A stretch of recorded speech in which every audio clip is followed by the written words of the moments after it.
Hey guys, today I'm going to show you the third part of how to make a remix with Ableton Live. So with any EDM remix, you usually want to have some type of bassy rise to lead into the insane first or even second drop that you have. And to do this, you actually do the exact opposite of what I showed you in one of my first videos, where I showed you how to use Operator to make a droppy noise. You pretty much do the exact opposite of that. So using the Operator instrument, you go over here and find Operator, pull it on down here.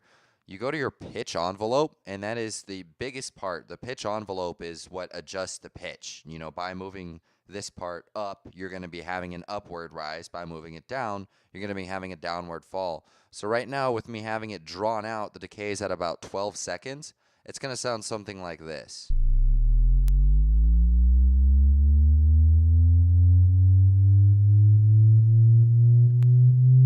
And of course, you can increase the level or decrease it based off how much power you want in it. And of course, you can increase the reverb for its general effectiveness, and you can even bring in more than one synth.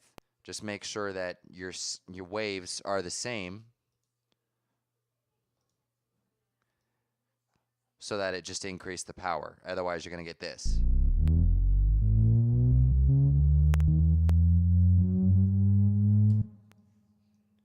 And that's a pretty essential part for building up to any type of drop. You're going to want to have some bassy noise that's building up to it.